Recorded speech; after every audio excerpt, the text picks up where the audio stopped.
Hello, everyone. Welcome to my Loving Me journey. I'm so glad you could be here. I'm so glad you're joining me today. As you know, I'm going to be talking about uh, when I was bullied as a child and just sharing my story and my experience with that. But before I get into that, just I want to share a couple of fun facts. Maybe not fun, but a couple of facts about this whole doing this video or recording this video for you guys. So this is probably my third time recording this video, mainly because the first time I felt like I was just a little too um, I don't know. There wasn't any excitement, I guess, and it was like depressing.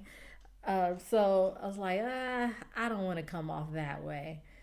The second time, the second video, really just I'm like, okay, I need you to try to dig a little deeper, and so kind of, some fun facts about me personally is that I am naturally not an emotional person. So I can almost guarantee you that you're not going to see me telling the story tearing up or anything like that. Now, anything can happen, but it's a great possibility that that's not going to happen. And just because that's not going to happen, or just in case it doesn't happen, doesn't mean that I'm not dealing with this thing still, or it doesn't mean that it's not affecting me still.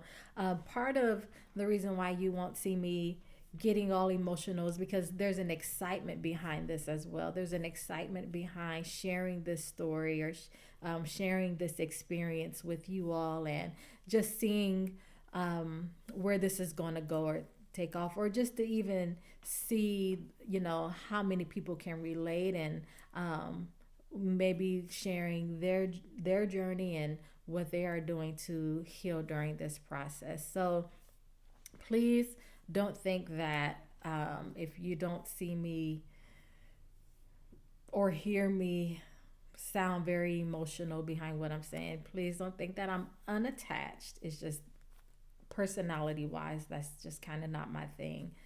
Um, Also, as you see, I like to come in front of you all how I am, as I am. No makeup, nothing like that. I like makeup. I love makeup actually. But it's not something that I wear every day. And I kind of didn't want to I didn't want to be somebody that I'm not. If this is how you're going to see me on the streets 99% of the time, well, that's who I want you to see here. I want you to see the real me. Um, the other thing is, when I tell the story, and you probably already heard me give about 20 ums or say about 20 ums, at this very moment in my life, I am not a public speaker. I am not a trained speaker. This is something that was laid on my heart that I thought to share. So naturally, I am doing something out of my element and out of my comfort zone. So I don't speak perfect grammar. I say a lot. I'll try. I'll do my best to, refrain from doing that. But just so you know, yeah, you're not going to hear perfection on this. You're gonna hear me um, pause a lot while I try to process what words I want to say. It's just I just want to let you know what you should expect from me. Okay, don't expect a whole lot. Just expect real and authentic. And yeah, that's pretty much the facts, fun facts that I wanted to share with you all. So again, thank you for joining me on this journey. After this video, I will upload the effects of it all. So basically, I'm going to talk about how this how being bullied has affected my life up until this point. And I'm going to talk about certain areas that I can recognize that it has affected. And then after I talk about the effects of it all, in another video, technically a part 3, I am going to introduce challenges, and I'm going to journal my challenges, and I'm going to share that with you. Why? Because I want you to do the same. We may not have the same experience, we may not have the same story, but we all have gone through something that we need to work through. And I believe sometimes we just need to challenge ourselves to get out of that mind frame, I guess, that victim mentality, that I can't do this, or the reason why I do this is because of that. So I just won't even try. Then you're forfeiting who you are, who you truly are. And that's something that I learned about myself, that I was literally forfeiting who I really am. And so I hope you join me on for part 2, the effects of it all, and part 3, the challenges that I will introduce, and get your journals ready for that. Let's see. I want to make sure I don't miss anything else. Oh, also, I plan on, this isn't the only subject that I will be talking about. This is just a little piece of my life that has taken place that I'm going to share with you. There's other things that I believe takes a journey. So, for example, one of the other topics that I will be talking about is growing up without a father, how that has affected me, and some challenges that I will introduce there. The other thing that I will talk about is marriage, um, being a mother, and also being um, a blended family. Excuse me, I couldn't think of the word there for a second. The adjustments of that, and how there's some things that I had to adjust to, or some things that I realized about myself that wasn't so pretty, that I had to work through. And so I'm want to talk about a lot of different things. If you have any topics or whatever that you think you may want to for me to talk about, or however that may go, just let me know. Also, last thing I want to say before I get into it is, please like, comment, share. Okay. I would love your support with this. I cannot do this without you. Um, so please like it. Please comment. I truly want to hear your thoughts. I truly want to hear, if this has touched you, or I don't even want to say touched you, but if you can relate, and if you have some things that you're working through as well. You don't have to get into the details, but I just want to be engaged with you all, I guess. And then please share it. This won't go anywhere unless you guys spread the word. I can only do so much. It takes a community, right? So I appreciate your love and your support so far. My friends and family, thank you. My husband, thank you so much. I appreciate you all. All right, let's get into it. I've probably, ate up almost 10 minutes of your time. So here we go. I'll try not to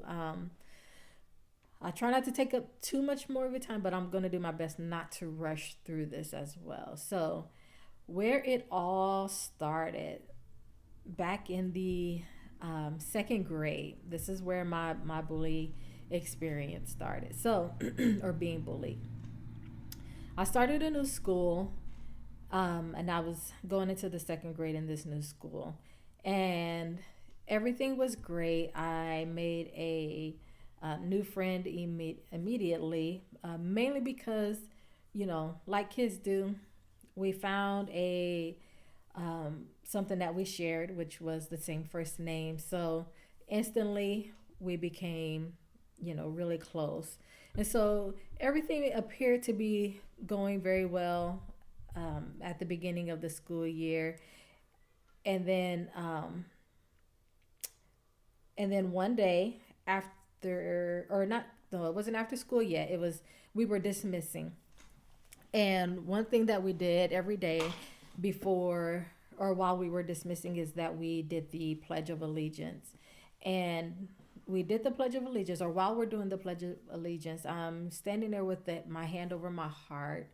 And I believe I was closer to the door. So the way I'm picturing it in my mind is everyone, I see a lot of my classmates on this side of me.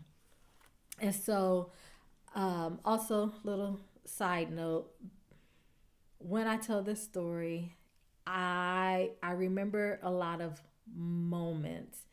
So unfortunately, I don't have a very detailed account of this time in my life. And so you won't hear me get very deep, and it's mainly because I remember the moment and I remember how it made me feel. But no, I don't have an ongoing list of daily bullying, if that even makes sense, to give you guys. So I just wanted kind of to uh, drop that note in there. But anyway, so hand on my heart, looking at the flag or saying the Pledge of Allegiance, and I have to use the bathroom, and I have to go badly, and I'm raising my hand, and I'm trying to get my teacher's attention, but she's focused on the flag. And naturally, I am a shy person by nature. I'm not a person that will shout your name. I wasn't going to run out of the classroom, even though it came across my mind to do so. I just, being at a new school, I just wasn't sure about, how to handle this situation. So I'm standing there with my hand on my heart, and I'm, trying to get my teacher's attention by waving my hand. And she doesn't see me, obviously. And what happens? I end up peeing on myself. No one sees it at first, but it's not going to be hard to miss a puddle of urine at my feet. So, from what I can remember or recall, I don't think anybody even truly noticed. I mean, it was a bunch of 7 and 8 year olds, so no one noticed at first. But the one thing I do remember, I don't even remember, talking to my teacher about it or her coming over to me eventually and addressing the issue. I don't even remember that part. But I do remember, again, I remember moments. We were walking out. We had finally dismissed. We're walking out, and I'm, on my way to my mother's car, and I hear one of my classmates telling another student that was in a different class what had just happened. And I remember thinking to myself, "Oh, please don't turn around. Please don't turn around," because I was walking behind them. Please don't turn around and point me out. Um, and so that it didn't happen. I was able to get to the car and get home as normal. And so the next time I went back to school, because I can't remember if it was the weekend or not, but we'll just say the next school day, I because and this is why I think uh, no one really noticed, because I remember thinking to myself everything was going to be normal. I just didn't think that anybody was going to say anything. So I got into the classroom, and I tell you, it didn't take long before my classmate said something to me. And do I remember exactly what he said? No, but I do remember that it had something to do with the incident. And from that day on, it was an everyday coming at me, right? It, started off with, just doing what kids do, just making fun of me for peeing on myself. So obviously, I got called some names. That's what I remember the most, and they weren't necessarily like super hurtful names, but I do remember, being called names and being made fun of. Um, every once in a while, other kids would get involved. Sometimes they wouldn't. There were kids that just never said anything at all, but the one person, oh, he was consistent. Okay, and so that went on for the rest of the year. So when this incident took place, it was literally at the beginning of the year, and I remember that so well because, man, it was a nightmare for the next 7 or 8 months.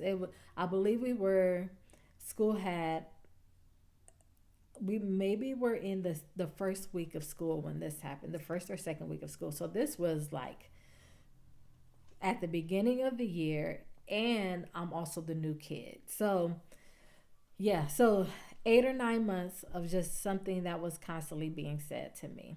Now, in my mind, this was every day. I could be exaggerating, but one thing is for sure, it was consistent. Whether it was every day or not, it was consistent. Um, so we'll just say end of the school year, um, as normal. Now, fast forwarding through the summertime, and now we're entering into the next school year. And I remember thinking to myself, I hope no one remembers, or I hope pretty much that they got over it and they'll leave me alone about it. One can only hope. That first day, I remember again moments. There was a boy that used to like me second grade year, and when we got to third grade, uh, the one that picked on me the most was like, "Do you still like her?" And he was like, "No, I don't like her with her." And then he, said something about with her PD something. I don't even remember the exact words, but I do remember, that was his response. And it was like again the first or second day of school, and I'm like, man, all right, well, I guess they did not forget, and I guess we're gonna keep doing this. And so it never, again, never let up. um, it only got worse, and I say it only got worse because now you're not just, or they're not just, or he rather I should say, wasn't just making fun of me for what I did. Now you're making me feel disgusting. You're making me feel hated. You're making me feel like the worst person in the world because of this one incident. And I remember my grades. Uh, I stopped trying. That's really what it was. I stopped trying. I, hated going to school. Um, I didn't know what the day was going to be like. Um, and yeah, third grade year is probably when my grades started to fail or go down. So I literally had all F's by the time I left, finished my third grade year. And um, like I said, it just got worse. He, never really let up. It didn't just end with or stop with me peeing on myself. Now, you're also making me feel ugly. You're making fun of my body, or you're making me feel like my body is ugly. You're, I can't say anything without making, you're making me feel like I sound however. Um, and it just, without him, like I say that I, I stopped doing well in school. And I can tell you this part. I don't ever believe, as far as I can recall, he's never said anything about my intellect or anything like that.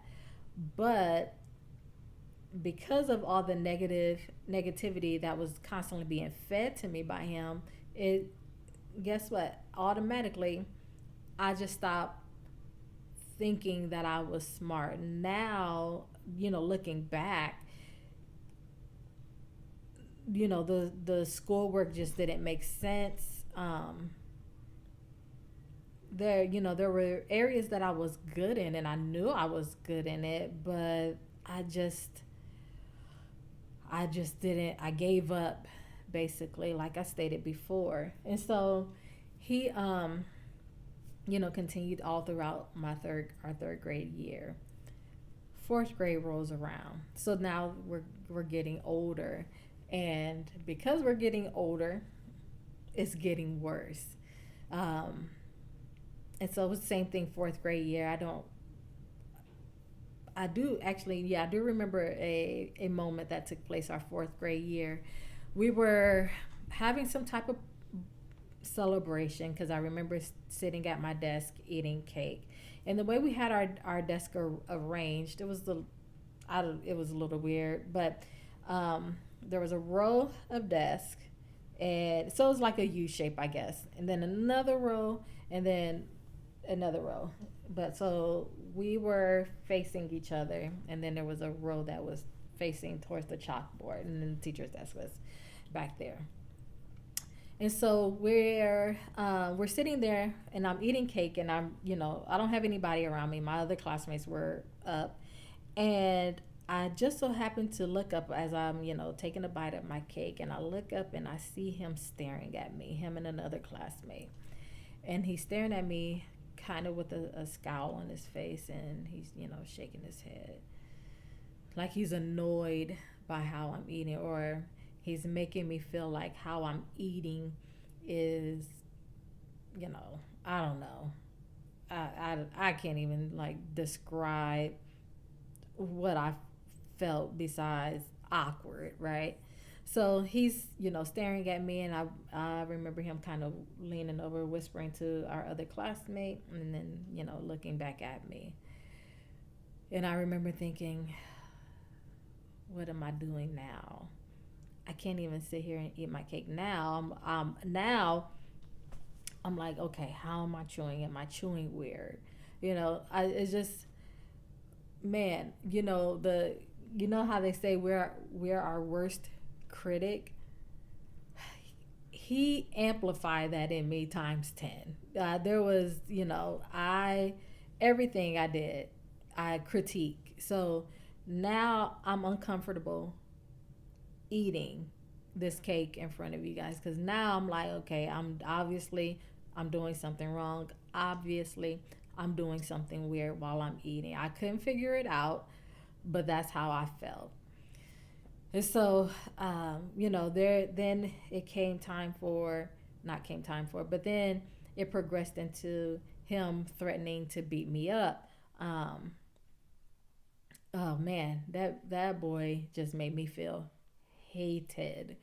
Um, Fifth grade year got worse, but this time, to put the icing on the cake, the teacher would, I wouldn't say she would join in, but she would occasionally get smart with me. And it was mainly because she's known as the popular teacher. She's known as the down to earth teacher. So all the, one thing about it is all of us kids couldn't wait, every grade couldn't wait to get to the fifth grade to be with this teacher, because she was the fun down to earth teacher. Well, she ended up being a little too down to earth, because kind of looking at it from a grown up's perspective, you you see when things are going on. If you have children, for the most part, you know what's going on. You know who's fighting with whom, stuff like that. So I don't believe this went past her. She knew that I was getting made fun of, and she knew that the kids were picking on me um, from time to time, and specifically this particular kid constantly. So because of that, she would get smart with me, or she did get smart with me. And I just remember thinking, man, this sucks. This really sucks. I could not. I think that fifth grade year was probably the year that I probably had it. Um, but the other things that kind of took place is that my friend that I share names with, um, she was not always consistently being my friend. Sometimes she would even provoke it, or instigate it. And so, I had my so called best friend turning against me from time to time. Um, other kids, obviously, they're not going to become your friend because you're known as this person in the classroom. So there was it was a lot. It definitely was a lot. Um, I remember that I decided to become a part of the talent show. There was another girl that was a year ahead of us that actually was my friend, and she knew the stuff that was going on, but she didn't care or join in. So there was a talent show that the school was holding, and we were going to do a dance to uh, the Tootsie Roll. I don't even remember if that's the actual name of the song, but if you grew up during that time, you know that song very well. And so we did a whole routine, and um, come time for the talent show, it was time for us to perform, and guess who's there? He's there. That's right. I just slightly got a little irritated thinking about it. But he's there, and I remember thinking to myself, I already know. I already know he's gonna, say something about this. And I was right. After the talent show, he said something to me about how I danced. And she actually stood up for me a little bit. Matter of fact, she was like, so, and you tell him, blah, blah, blah, blah, blah. So, and that's what I did. And he didn't say anything. But I just, I just could not win. Even on a good day, I couldn't win. Even if I did something that was um, uh, cool, I guess, I couldn't win. He would always just come back at me with something negative. Um, and so that was tough. I do remember, because I told you that starting in the third grade, that's when my grades really started to fall. And I continued to have all F's up until my 10th grade year.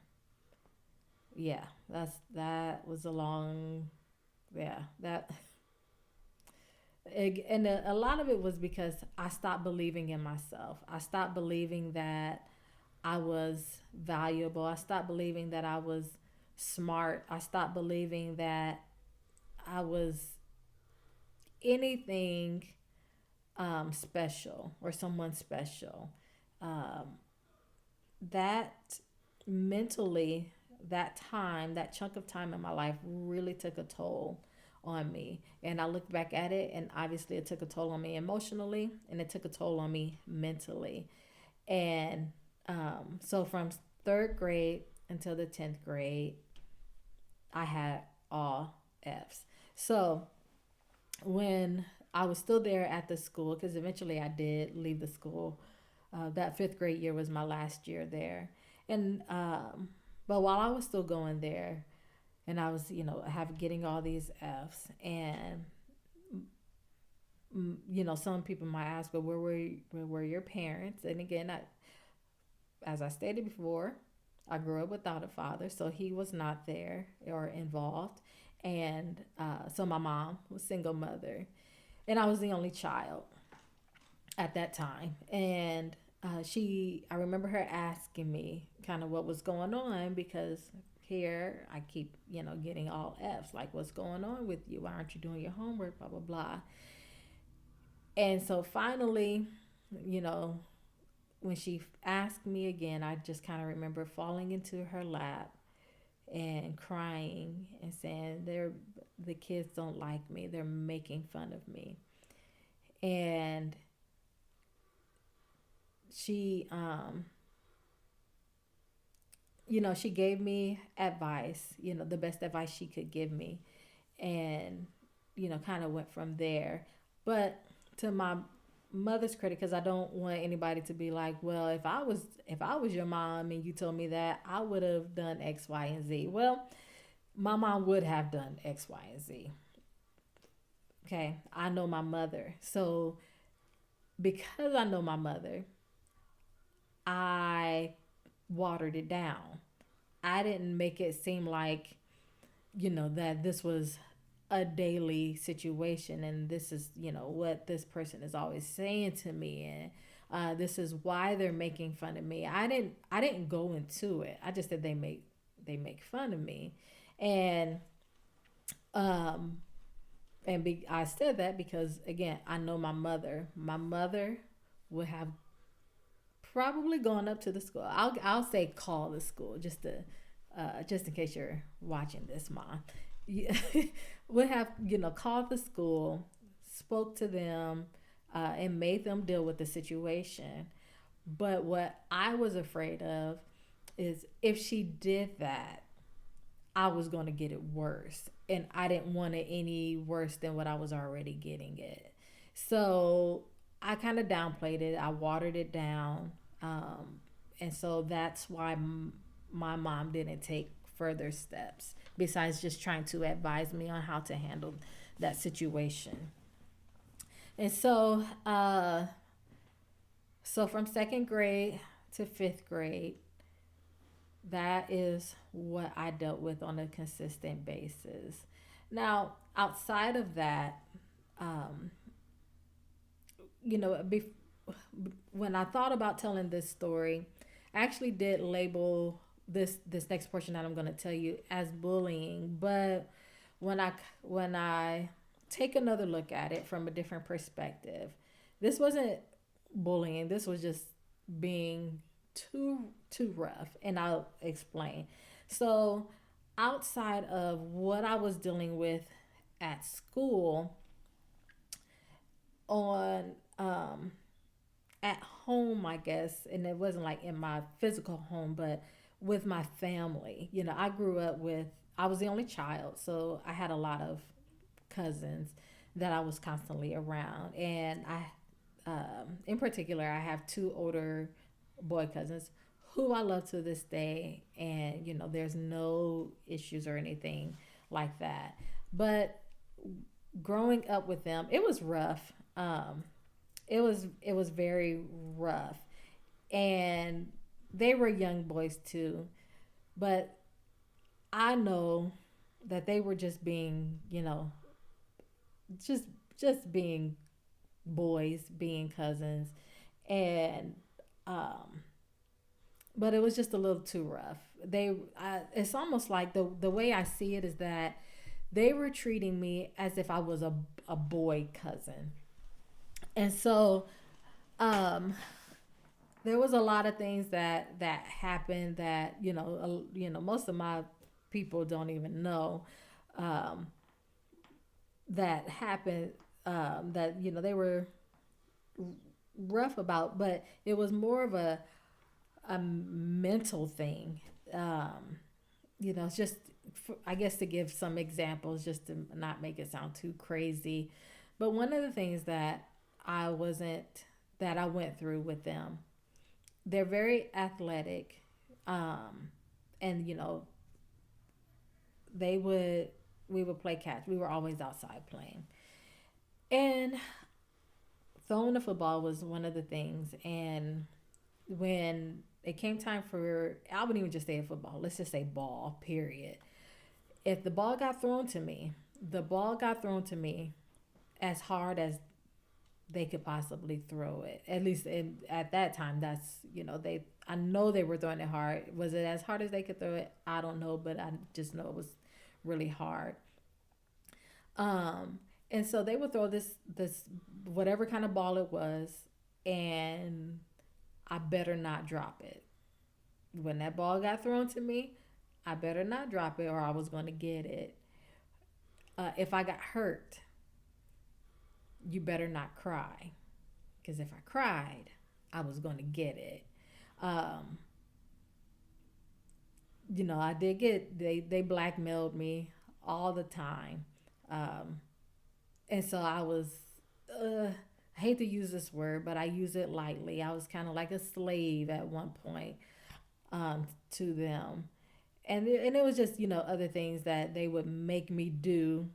Nothing, nothing weird or anything like that, but just kind of like just it was mentally just to kind of end this because I feel like I'm not really uh, articulating this story the way I would like to, but that also ended up being mentally taxing on me. So not only was I going through that bullying thing, but I also in some ways had a version of that going on in my personal life outside of school. And so it was like double whammy. The only thing is that with my cousins, they didn't make me feel the way my bully did. They didn't make me feel ugly. They didn't make me feel um, like I was disgusting. They knew my flaws. And they didn't, treat me like I was garbage because of that. They were just rough with me, physically and mentally rough, And just to give, some credit, when we got older, uh, they did apologize to me for it and did say, that was no way to treat a girl. We should not have done that. So just to, you know, clean that up or clear that up there. So, but anyway, so I had all this stuff going on. Um, and I had nowhere to run or to go. I was the only child, so I really didn't have anybody to talk to about it. All of my cousins that I hung around, they were either 3 years, probably. That's the next cousin under me, is about 3 or 4 years younger than me. And then I had my cousins that were 3 to 4 years older than me. And so I never really had anybody, or I should say starting at 3 to 4 years older than me, but I never had anybody that I could really talk to. Um, I had a best friend, but that best friend also would turn on me from time to time. So I just kept it moving, I guess. But what I didn't realize was how much it affected me, how much it affected, the way I thought about myself, how much it affected the way I interact with people, how much it affected my confidence in who I am and what I could do. One of the things that I realized once I decided to get my life together in high school, the reason why I decided to get my life together was because I'm like, eventually you're going to have to graduate, and you don't want to be a repeat senior. That did it for me. Just repeating the high school grade when I'm supposed to be out of there. I'm like, yeah, I'm not doing that. So that's really initially what started my turnaround. And when I started actually putting in the effort to do my work for the first time, I realized how smart I was or am. Um, and I was shocked. I was like, oh my God, this whole time I thought I couldn't do this. I didn't think that I could read very well. I didn't think I, could comprehend things very well. I just, I, I just did not realize it until, something had to trigger, that motivation to change it up. But wow, that was just like, so what else have I, haven't realized about myself? And I knew at that point, I realized where that thought was stemming from. And so there are things that I know to this day that I need to work through, that I need um, to not allow to uh, conquer me, or not. No, I don't want to say that. There's some things that I need to work through so that what happened in my past can no longer dictate things about me, think my my behavior, my um what I think of, about whatever. I'm kind of sorry guys, losing my uh train of thought there, but this is a journey that I realized that I needed to go on. Especially because I seen how it was affecting me now. Do I still do I believe everything that he said to me, or do I still feel like what he said to me was valid? No, I don't. Um, but it did do some mental damage, I guess. And so there are things that I face and I can feel a trigger and I want to shut down instantly. And so the moments like those, I'm like, okay, I know why I feel this way. I know where this is stemming from.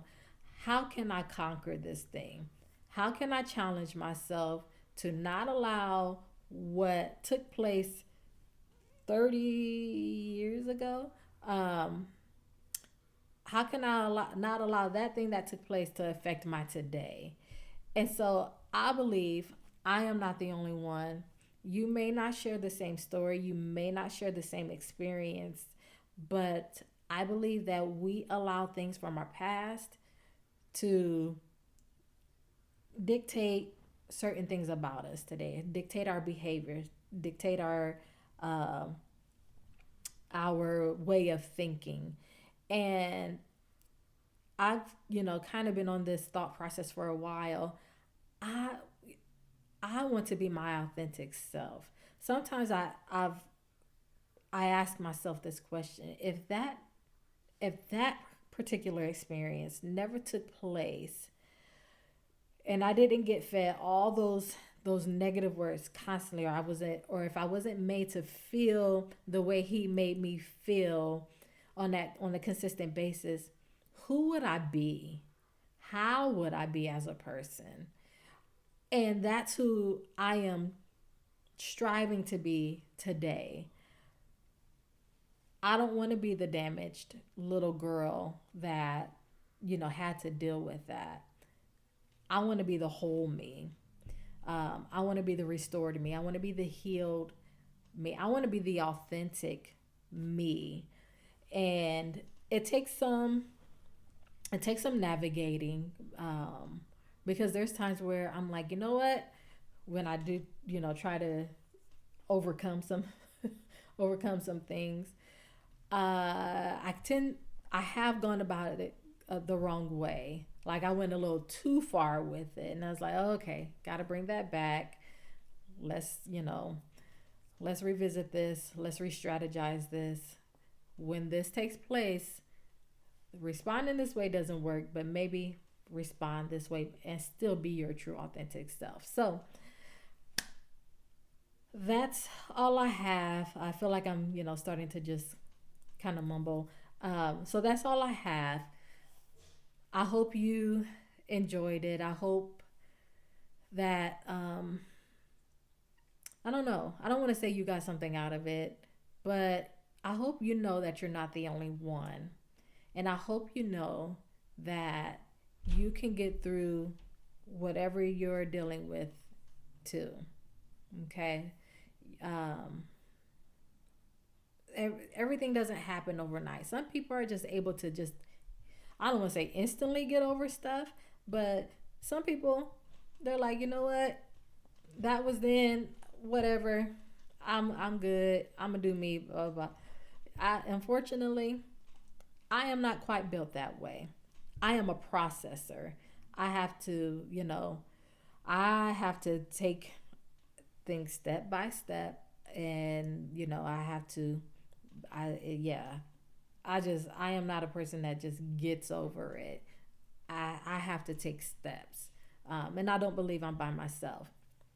So thank you for being here. Thank you for watching. Thank you for joining me on this loving me journey. Please stay tuned for part two, where I will be talking about the effects of it all. I hope to drop that soon. I don't plan on waiting too long to upload that video, and also part three, where I will be going through a challenge and talking about a challenge and journaling through this challenge. So I believe it's going to be good. I believe, there's, going to be some great things that take place through this. So let me know what you think. Let me know if you feel like, I don't know, just let me know what you think. I'm open. Um, I'm excited to go on this journey. I'm excited to just to just to do this. This was never on my radar to do. This is something that is completely out of my comfort zone. I don't like the attention in this way. I don't like being the focal point. That's kind of part of the whole bullying thing. That's one of the effects is that I don't like being focused on, but I am challenging myself and I'm pushing myself to do things out of my comfort zone. I'm challenging myself to do things that um, that that if he made me feel this way, well, I'm gonna make sure I do something the opposite of whatever he made me feel, or if that made sense. But again, I'm just kind of mumbling, and I need to go ahead and just let you guys go. Please, again, like, comment, share. I appreciate your support. Um, yeah. So you guys have a wonderful rest of your day. And I will see you soon. Be looking out on my social media for more post or update. The both of them, Instagram and Facebook, Loving Me Creatively. You should be able to search for them and find them pretty easily. All right, guys. Again, thank you for joining me, and I hope to see you soon. Bye bye.